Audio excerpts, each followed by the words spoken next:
You're watching the TGM production.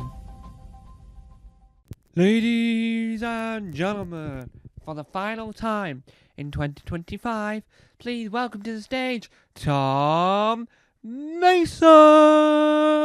Hello, as I nearly fell over. Hello. Welcome to the final stand-up of 2025. Yes, it's only a few days away till the end of the year.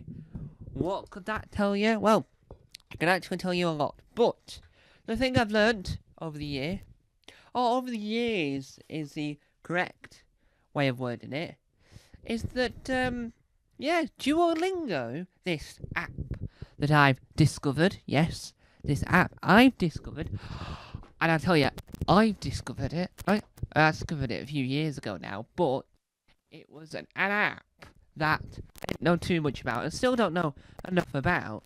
But you try and learn a language on it, right? Come up with any name of language. Any name of a language, right? And let's say Welsh, for example. So you learn on it. And it'll ask you a question, right? It'll ask you a question and you have to find out what the words are in Welsh. So it might say, and it's a sentence that you'd probably never use in your life, such as, "The cow's very warm today, isn't it?" What? Or Welsh's most famous saying, "That bit over there, that's where John lives." What? That bit over there, that's where John lives. But that doesn't make any sense whatsoever. First of all, who's John? Second of all, what? And then it's like, so you might say, "Hello, my name's Sue. Sue wants a coffee." Okay. My favourite one is, so the saying in Welsh is, "Dwan wi hoffi coffee." I like coffee. Now, if you want to translate saying, "Mrs. Jones, I like coffee," or she might say, "Mrs. Jones, I like coffee. No tea. Yes, please." That makes no sense whatsoever. I like coffee. Yes, please. No, thank you. What do you mean by that? I'm a tad bit confused. If I have to be honest, I'm a tad bit confused. Apparently, it's supposed to help you learn a language. Swedish, it might be, "The dog's eaten the fish." What? What fish? What dog? And why? Is my general question. That's my first question. What dog? Why? And my second question is, it's probably because it's met its match on the streets of London. Probably. I actually don't know about that. And it's like, what? Really? Really? That's the type of thing it's gonna do now forever. The dog's eating that fish. But what type of fish? What type of fish? My question is, what type of fish? I don't know. I don't know what type of fish. So, as you can see, it's the Holly Jolly festive period. We are live on the internet. It's the Holly Jolly festive period, which means it's time for Christmas. Merry Christmas. Merry Christmas. Merry Christmas. Merry Christmas. And that means, in all seriousness, it's time to watch the Muppets Christmas Carol. Yes, the Muppets Christmas Carol. I've learnt over the years that any Christmas film would be better with the Muppets. I don't make the rules. Actually, no, I do make the rules. I make the rules perfectly. I always make the rules. And it's your leg, and what happens is you're watching it. Faithful, merry, or it's a season to be jolly and joyful. Why are they always walking like that though? It's like, yeah, I'm gonna walk with a jaunty angle. Yeah, it's gonna be very jaunty, and I'm like, well, yeah, obviously, but we're in. It's still the Muppets. So walking jaunty. Knees up, Mrs. Brown. Knees up, way. Yeah, woo. And you think to yourself, ow, Don't bang your head on the roof. And I'm like, yeah, that makes sense. Da-da. It's like faithful heart, Mary, and a faithful heart. Yes, you do that. You do that in Victorian time, walking around going, yeah, that's me. I'm Mr. Victorian. Doo-doo-doo. But the issue I've got is it's still the Muppets, right? It's an issue because the reason why that is an issue, not because it's the Muppets, it's because they know they're Muppets. They know. Right? Let's say Gonga. Gonga? No, Gonzo. Let's say Gonzo. Gonzo is the Muppet, right? He says to Rizzo, the rat, and the Rizzo says, Gonzo, wake up. Oh, Charles Dickens. So at that point, they know they're in a film.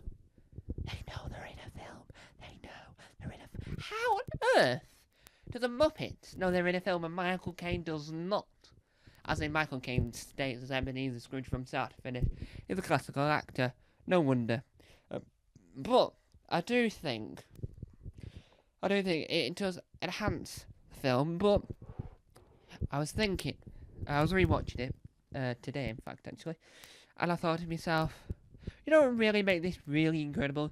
That song, Magic in the Air, this evening, Magic in the Air, or, after all, there's only one more sleep till, that one, right? Only one more sleep till Christmas, where Kermit, playing Bob Scratchit, Cratchit, Scratchit, Cratchit, Scratchit, Cratchit, Scratchit. Anyway, he's playing Bob Cratchit, right? And what happens at that point is he's singing, after all, there's only one more sleep till Christmas. And that is a great song, but who should sing that more? Muppet. They are the Muppets. Still, every character in the Sesame Street and Muppet universe are Muppets, but we should have had the count. 1 Pennsylvanian kiss. 2 Pennsylvanian bat. 3 Pennsylvanian bat. Instead of going, after all, there's only one more sleep till Christmas, it'll go, after all, 1 sleep till, there's only 1 sleep till Christmas, 2 sleeps till Christmas, 3 sleeps till Christmas, because it's a count. Who loves to count? 1, 2, 3, 1, 2, 3, Transylvania dawns. It's the worst impression I've ever given. Yes, and you think to yourself, that would be cracking. You watch A Christmas Carol, Muppets Christmas Carol. I do apologise, Albert Finney. And you get to the point where it's no longer Kermit marrying Miss Piggy, right? Which is an odd combination to begin with. You can have the Count, which is a vampire. Not really a human, still. A frog, Kermit's a frog. Bog's on a vampire is really just a human that's been bitten. Well, unless they're already a vampire to begin with. But, the Count marrying Miss Piggy in A Christmas Carol, it would add another level here. 1! And instead of having that massive giant fella with the purple beard, not purple beard, the orange beard, who's there to show him, like, Christmas, right? He could be replaced with Big Bird. Or Snuffleupagus. Try to say that when you're drunk. Yeah. My favourite Muppet is Snuffleupagus. Snuffleupagus. Yes. Muppet, famous Muppet Snuffleupagus. Yes. Yes. Snuffle, waffle, Snuffleupagus. Yes. It's Christmas time, Snuffleupagus. Mistletoe and wine, Snuffleupagus. And Snuffle. That's if you're drunk. That's how you say Snuffleupagus as a drunk person. I thank you. The reason why I didn't bow and cursed because I didn't want my hat to fall. I thank you. And I think that it enhances. If you were watching The Grinch, but you had the Muppets Grinch, right? That would be a completely different film. So instead of having the Grinch, it'd be Kermit as the Grinch, right? Because who else are you going to have as the Grinch in my books. Who else? Who else would be the Grinch? I think it would be Kermit, obviously. Max, you would have Elmo's dog, and yeah. But I just think that every Christmas film would be enhanced by the the Muppets Home Alone or the Muppets Die Hard. Instead of having Alan Rickman, so it's like Bruce Willis's character is played by Elmo. Oh, hello. This is my impression of Elmo. Wrong with me. Oh, don't. I'm gonna get you. I'm gonna get you a Nakatomi brother. I'm gonna get you. That is my impression of Elmo. And then you have the evil villain you have Alan Rickman's character at the top of Nakatomi Plaza falling. But instead of having, right, Alan Rickman, you have, and I'll say it once, and I'll say it again, Big Bird. But instead of doing that, it's a that, because he's got his arm, his hand is always attached to the body.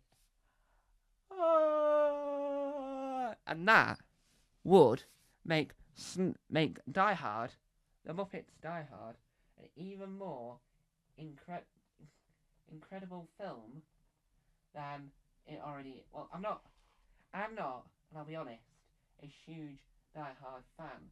I'm checking how long I've been going for. I'm not a huge Die Hard fan. And if you think about it, right? If you really think about it, Die Hard is one of those films where you need a bit of Muppet magic, right? You really do need a bit of Muppet magic. Because if you have a musical version of Die Hard, I'll get you at the top of Nakatomi Plaza. La la la la la. It's the season to me on Nakatomi Plaza. No. I'll get you. And then you have all the other Die Hard films like Die Hard 2.0 or whatever. But you have it Muppets Die Hard franchise, right? So instead of Bruce Willis, it's the Muppets. That would be incredible. Now, one of the things I have noticed, especially it happens every time of the year, and it crops up online. And what it is that when you have a film coming out, you have to go on a promotional tour. What you do when you've got the Muppets? Well, you take the Muppets on board, but you actually take the Muppets. You don't just sit there with a puppeteer going, and what was it like performing Kermit on the set of A Muppet's Christmas Carol? It was wonderful, mate. It was wonderful. Yeah, it's wonderful. That's my impression of Jim Henson. If Jim Henson was a British cockney. Anyway, so there's this cracking clip that keeps cropping up online. I don't know if anyone's actually seen it, but it's where Michael Caine is sat there. He's sat in his chair, right? And he's like, right. Oh, I absolutely loved my impression of Michael Caine. I'm going to do it a lot deeper. I absolutely loved being in A Muppet's Christmas Carol. They treat me with so much respect. Now, what they've decided to do, this particular interview, has decided, why not, right? Why not have it so that we're filming this interview on the set of A Muppet's Christmas Carol? That would be incredible, right? Do you not think that would be incredible? I, for one, thought that would have been incredible. So, what do? They go off and do that. And you don't think much of it, without banging my head. You don't think much of it. You're going, right, okay, good idea. But, he says, they all treat me with respect. And as he says with respect, you can see, because at this point, they're on the set of a roof. They're behind them is the roof set, right? And it's got a chimney. And these are workable chimneys, so you can shove a puppet down the chimney like, whoa! You can have it at the other end of the... I just pulled my chin with it. You have the other end. And so, he said, yeah, treat me with lots of respect. And no, they don't. Because it's like, it's Gonga, not Gonga, Gonga's Sesame Street. It's, yeah, it's Riz.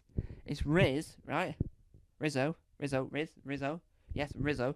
There's an O in it. There's Rizzo, and then there's the other one that I can't think of his name. I have said it once before today. Does that ever happen to you when you're like talking? You're like, oh, what's his name?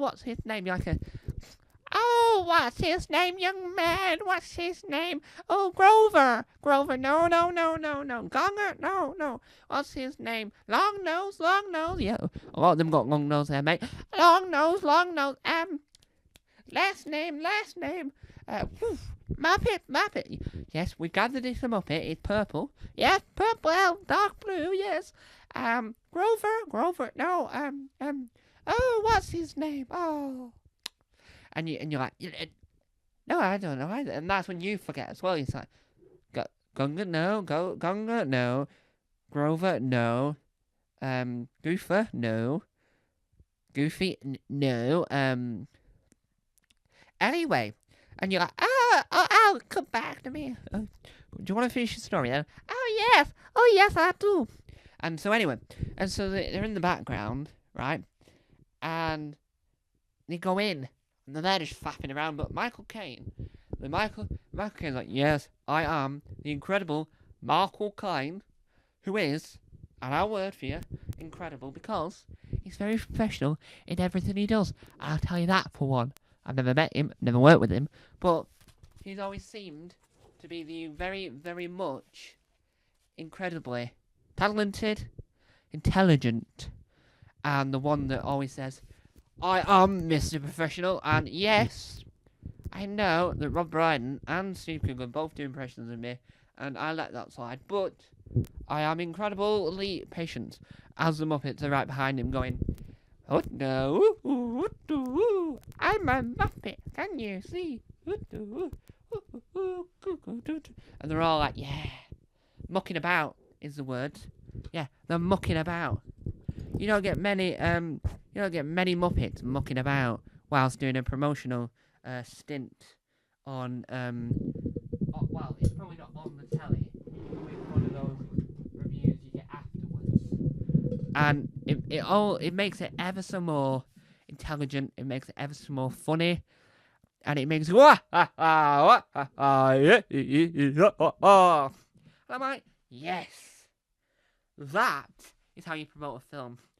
And when you watch all the other promotional stuff for all the other Muppet films, you're like, look, I know that the Muppet is fine art, but they're having a cracking time doing more promotion than the other blimmin' film.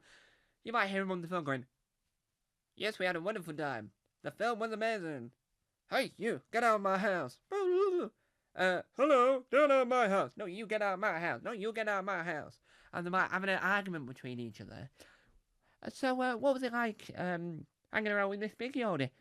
Oh, I'm so glad she's not here. My impression of Kermit the Frog. She is, she's a handful. She is wicked, wonderful. I am slightly in love with her. Because it is me, Kermit. Ha ha ha. I really wish my friend the Count was here. They wouldn't say that, because obviously the Count never gets involved. I think, for the Muppets, Muppet Show, the reboot that's coming next year, it should be the Muppets, as in Kermit, Miss Piggy, and the rest. And it should be the Sesame Street lot, but mainly the Count. Because obviously, my favourite Muppets of all time are Kermit the Frog, the Count, Bert and Ernie, and Walter, because Walter is mainly my childhood Muppet, because he was introduced in the Muppet film. Am I a man, or am I a Muppet? No, you're a piece of cloth, felt, you're styrofoam, you're metal rods. You're not a Muppet, because the word Muppet only exists in the Jim Henson Company world. If you go on to, let's say, CBBC, Hacker is a puppet, not a Muppet. He is an idiot, because that's his comically timed character, but he's not a Muppet.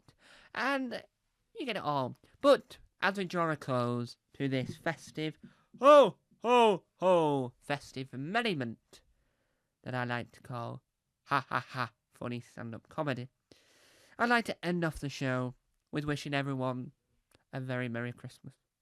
Even though your Christmas might be different to everyone else's, we'll also have a whale of a time. If you think about it, really do think about it, right? Christmas is for everyone. Now, I do want to say, and I've seen the media have already attempted to do this several times. But if you say, all I wish it could be Christmas every day, right? So you wish it could be Christmas every day. Day one, hooray! Merry Christmas! Woo! It's Christmas! La la la la! Oh yes, let's open these presents. Let's have fun with all the family. Let's get together. Let's watch that Christmas film. Let's watch Christmas Day telly. Let's get the family around. Let's play a board game, and then you have an argument. It's like, ah. But if it was Christmas every day, by day 360, back. No more Christmas! No more Christmas! No! Because you'll be fed up with it, right? You'll be fed up with Christmas by the last day. So, I think, especially in the world of Hollywood film, you should never ask for, if you get a chance to see a wishing star or one of those other wishing things. I would recommend never wishing for Christmas every day, because yes, Christmas once a year is brilliant and an amazing time. I'm loving the December period from December the 1st to December the 20th, December the 30th is an amazing time. But if you really ask yourself the question, that one day in that month, would you want that every day? Or would you want every day to feel like December? So there's a particular feeling people get on December. You won't really want Christmas every day, because it'd be like a groundhog situation.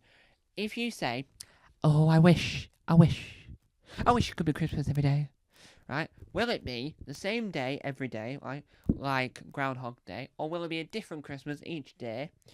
And if so, how is Santa gonna get around everyone for 24 hours, 360 days a year? Because if you're really honest, if you've seen any Christmas film, you will know that Santa's elves have a lot of work to do, right? They spend that next 300 years, not 300 years, 300 days, doing that Christmas work, preparing for that one day, right? So they can fly off Christmas Eve and do the shebang. So having Christmas every day would mean the elves haven't got any downtime to even get on with the stuff to do for Christmas every day, and it means at some point, somewhere, in some time, someone's going to have time for Christmas. And that also means if you have Christmas every day, no one will have any money, because most businesses, most shops shut on Christmas Day. Most. Not all. Most. Not all. Most. Because not everyone celebrates Christmas. So that's the other thing. If you wish for Christmas every day, will that just affect you personally, or will that affect the entire world? Which means even the people that don't celebrate Christmas, will they have to have that same day every day, and never and not manage to get to work or whatever, unless you're those people that work on Christmas, which means you're working the same type of shift every day, and obviously you might only get the same amount of money, because if you get a Christmas bonus each year, you'll no longer get a Christmas bonus, because every day is Christmas. So I do think there's a lot, and I mean a lot, of downsides to wishing there could be Christmas every day. And I'll be honest with you, yeah? I'll be tremendously honest.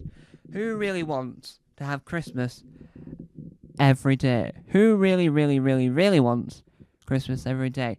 I know, personally, I wouldn't, because, again, there'll be not enough time to do everything else. If you have to have Christmas every day, well, when are you going to have New Year's? When are you going to find out what the next year is? How are you going to know what day it is, really? In the Christmas period, between Christmas Day and New Year's Eve, you forget, A, what day it is, what time it is, what year it is, where you are, what you're up to, and why. So why would you want that every single day? No, you wouldn't. I wouldn't want that every day. You wouldn't want that every day, and we're not going to have that every day. So if you see a wishing star, a star where you have to make a wish, or blow out candles and make a wish, or get one of those flowers and make a wish, do not ask for Christmas every day. Yes, you can sing that song, I wish it could be Christmas every day. That's fine, but don't ask for Christmas every day, because that won't work. It'll be fun. It'll be fun for the first few days, but then you'll get bored of it, and you'll be hating Christmas, right? I don't like Halloween, but I don't want to wish for... I don't want someone... If someone wished for Halloween every day, it wouldn't be any different, because you don't get the day off, really, in the UK. But it just wouldn't... It's like, We want more days. We don't want the same day. We want more days. Because, as they say, you don't have enough time anymore in life. But we want more days, and we don't want to have Christmas every day. Right? Having Christmas once a year is perfect. Yeah? You get the festive lead up. You get the excitement of the lead up. You get all the love, all the amazingness. But you don't want it every day because you get bored of it. Having birthday once a year, brilliant. Having it every day would be boring. So, there we have it. Thank you for listening. Bye bye.